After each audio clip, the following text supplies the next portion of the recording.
Jai Shri Krishna. So today moon is in Uttarashada Nakshatra, right, in Makara Rashi. And I've already done videos on Abhijit Nakshatra. But I'm going to do today about Abhijit Muhurta. Okay.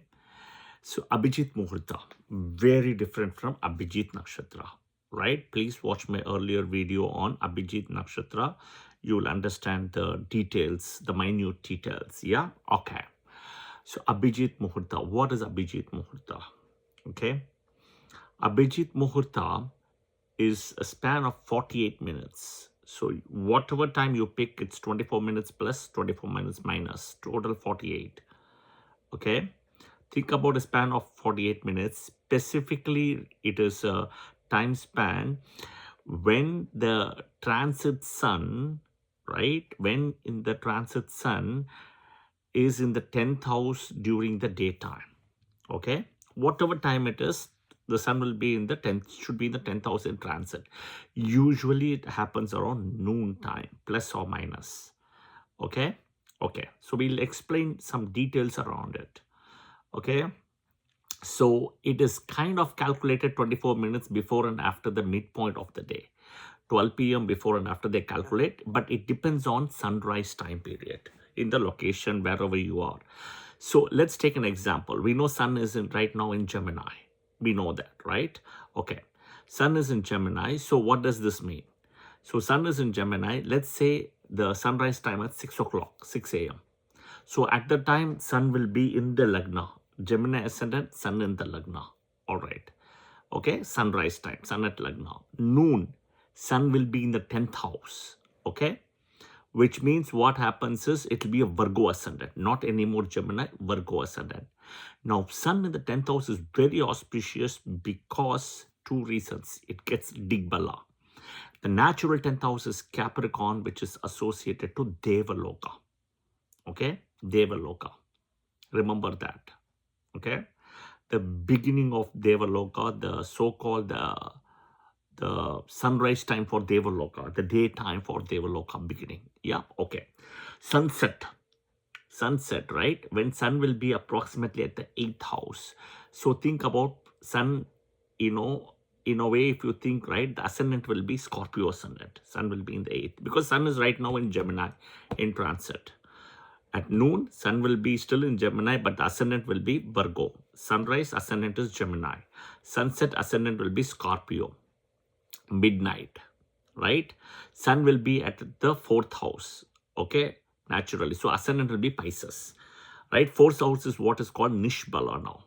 So you see how all the corner ascendants, Gemini ascendant, Virgo ascendant, then you had Scorpio, then Pisces, in a way. All right. So 6 a.m. sun at Lagna, sunrise. 8 a.m. sun will be at approximately, and then it will be at 12th house, Maranakaraka. Then 10 a.m. sun will be approximately in the 11th house. Okay, Labasthana. 12 p.m. sun will enter the 10th house, Digbala. Right, Uttarayana in a way. This is the auspicious thing because of the natural 10th house of Capricorn and Uttarayana coming in. All right, next. So Abhijit Muhurta, 24 minutes. We've spoken 24 plus 24, 48. All right, okay. In a way, if you think it is auspicious because sun is in the midheaven, they call it MC or the midheaven. Okay, in the 10th house, and it is a peak. In India, if you remember that around noon, they will tell you not to go outside because it will be too hot. Sun will be so close to the earth. That is what you will feel, right? Because of that position, right? It feels very close to the earth. All right. Okay. So now, it is called the solar noon, right? The solar noon, which is also when is also the time sun is at the highest point, the midheaven. Okay. I have seen and I have heard, okay, both. I would even say more people have told me astrologers typically in India do a Muhurta in 2 minutes and give you. That's technically not possible, guys. It's not. However smart you are, whoever you are, 2 minutes, you cannot even make a Maggi noodles. Okay, they say 2 minutes, right? It's not possible. Okay, 2 minutes Maggi noodles is the ad I've seen as a child. Okay, 2 minutes fast food ordering is also, you're not going to get the food. You order it, it'll take more than 2 minutes. Nothing is possible in 2 minutes. But my point is, there are 27 nakshatras, there are 12 rashis, there are 9 grahas. Okay, that itself is 48. It's like a mandala there. Okay, then you have dasa, antardasa. There are so many things to look at, divisional charts, etc. Literally speaking, it is not possible to do a muhurta in 2 minutes and go. Okay, so then how are they doing it, right? They use Abhijit Muhurta. Most of the cases they use Abhijit straight away. So they will tell you, around 12 noon, 11 o'clock, 12, 1, whatever is it, based on your sunrise location, Abhijit Muhurta is what is given. Abhijit Muhurta is very good for auspicious activities. Agreed, totally, no denial. When it comes to Muhurta for marriage, okay, hear me out. When it comes to Muhurta for marriage, housewarming, okay, housewarming ceremony, Abhijit Muhurta alone cannot yield positive results, okay, as other factors comes into play, okay. Now there are 8 other planets other than Sun, and then Lagna, right? All of it comes into play. Moon, Nakshatra, Navatara, right? Rahu Kal, etc. Okay, just because an astrologer gives you an Abhijit Muhurta for a wedding, that doesn't mean the Muhurta time is auspicious. Remember this, okay? Do remember this, because Abhijit is a very simple thing to do, okay? Anybody can become an astrologer in 15-20 minutes. A lot of priests does that. Priests are very good in their script of the Vedas, the Puranas, and the shlokas. That's it. They don't know much about astrology. That is the fact. 99.99% of the priests doesn't know. There are exceptions to the rule, I agree, but they don't know. Okay, they don't know. They have the limitations. For them, astrology is a chapter, what they read in the whole thing. Just a chapter, no disrespect to any temple priest here, but it's a chapter. That's what they learn. But even for Vedas, right, the I is Vedic astrology. And I have read so many books, and then there is my guru who has taught me that. So there is things beyond what a priest does. They are good in what they are doing. Simple as that. Okay, coming back. Now there is a very important thing for Abhijit Muhurta. Okay, again, you will see today is a Wednesday because you can see my green t-shirt, and Rahu, right? Rahu and Abhijit Muhurta on Wednesday, there will be a clash. So Abhijit Muhurta on a Wednesday is not auspicious, okay, because Rahu Kal will exactly come at the time. Okay, now for Rahu Kal itself, how to calculate and all those things, there is actually an easy way, and how to do that, why it is coming mathematically by the zodiac, I will also explain that in a video. But having said that, Rahu Kal, right, Rahu Kal in a way will clash on Abhijit Muhurta time on a Wednesday. So for Wednesday, Abhijit Muhurta won't work. Do note this, all right? Okay. So in a way, if you look at it, let's assume 6 o'clock is the sunrise. Okay, 6 p.m. is the sunset. With that said, right, with that said, if you calculate Rahu Kal, an hour and a half or so, okay, on a Monday, Rahu Kal will be 7:30 to 9. On a Tuesday, okay, on a Tuesday, Rahu Kal will be 3 to 4:30. On a Wednesday, Rahu Kal will exactly come at 12 o'clock to 1:30. Okay, on a Thursday, Rahu Kal will come from 1:30 to 3 o'clock. Okay, on a Friday, Rahu Kal will come from 10:30 to 12. On a Saturday, Rahu Kal will come from 9 to 10:30. So exactly, if you see, Rahu Kal will come and clash on a Wednesday. This is what I keep always saying, guys, Rahu-Mercury connection, Rahu-Mercury connection. And understand the fact that Rahu will do extremely well for Virgo ascendant and Gemini ascendant as a Rahu Mahadasa.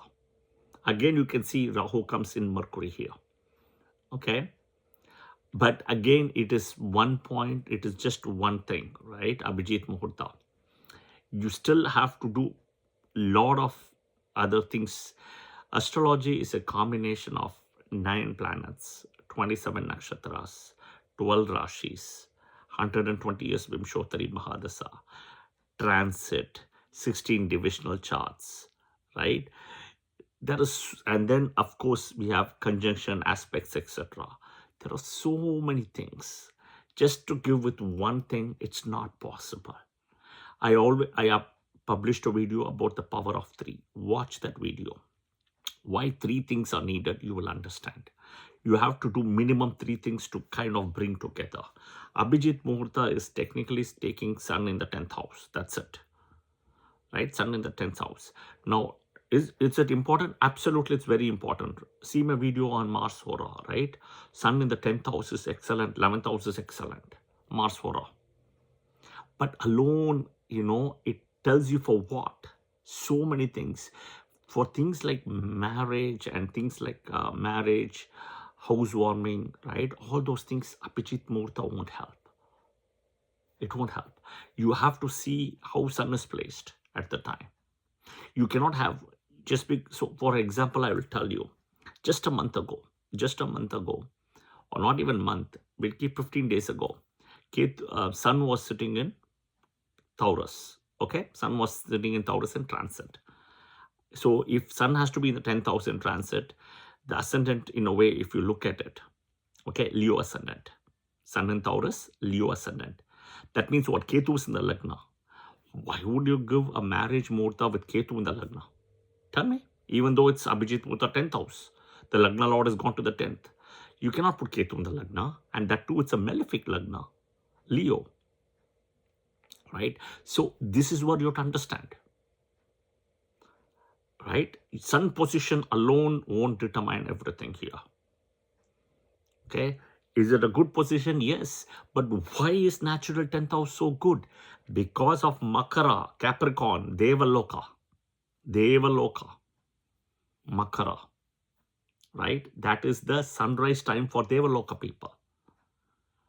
That is that indicator which is coming from, 10th house, an Abhijit Muhurta. 48 minutes is coming, right? Because of a Muhurta time period, 48 minutes. Right? So you fix the time in the center and put 25 plus and 25 minus, both the sides.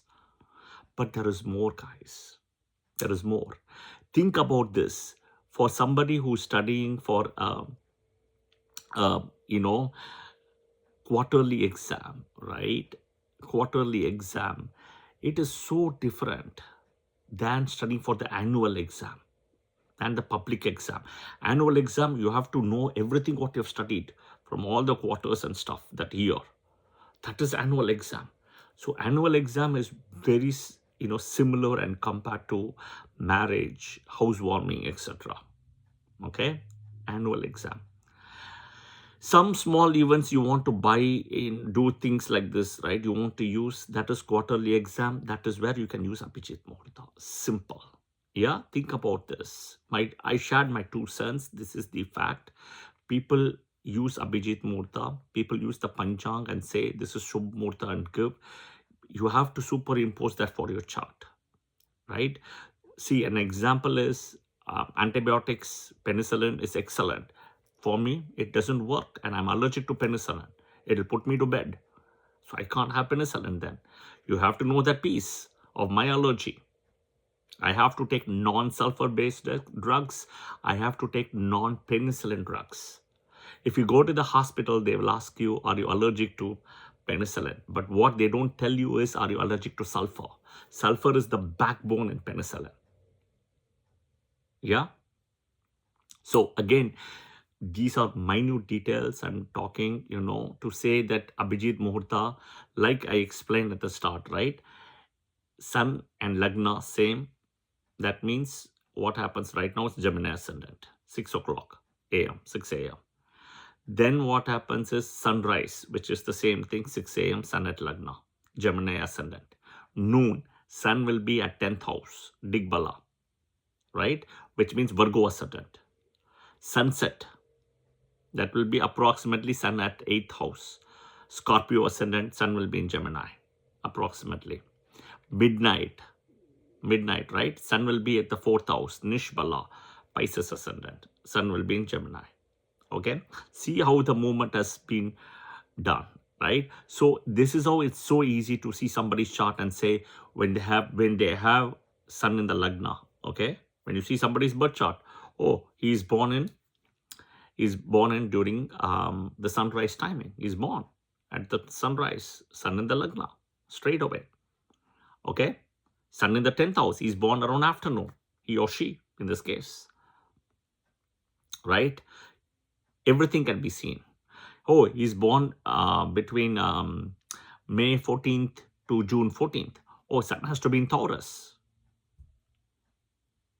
Sun has to be in Taurus. June 14th to July 14th, 15th. Sun has to be in Gemini. So simple, right? It's so simple. This is math. This is what it is you can do. But then to use that position and say for everything I can do Abhijit Muhurta, that is wrong.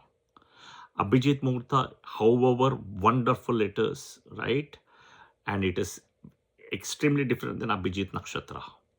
Okay, however it is, but the one common point is all of them comes to 10th house. Abhijit Muhurta, sun in the 10th house. Abhijit Nakshatra in the 10th house. Everything is kind of connected with Makara. That is why I published a video on Cancer Capricorn axis as the karmic axis. Watch that video, you will understand it. Yeah. Okay, I hope this was helpful, guys. This is just to open your eyes and tell you when you're doing important things in life, consult somebody who is local, right? Who knows astrology well, just not a temple priest. Temple priest knows only A, B, C. That's it. Okay, that's it. They have their limitations. Nothing wrong. Yeah, they are good in what they do, right? The Vedas, mantras, Puranas, Upanishads, they are extremely good. Yeah. So this is again to kind of open your eyes and share the details on everything on Abhijit Muhurta, Abhijit Nakshatra, everything, because moon is in Uttarashada. Makara, again 10th house Makara. That is why you're getting this knowledge today. And today's, of course, is also Wednesday, a Mercury day, Buddha, which is also the knowledge giver as well. All right. I hope this video was helpful. Press the like button if you like the video. Again, share it with your friends and family. Do share your comments as well. And press the bell button, notification button as well. Jai Shri Krishna, right? Jai Shri Krishna, Om Buddhaya Namaha.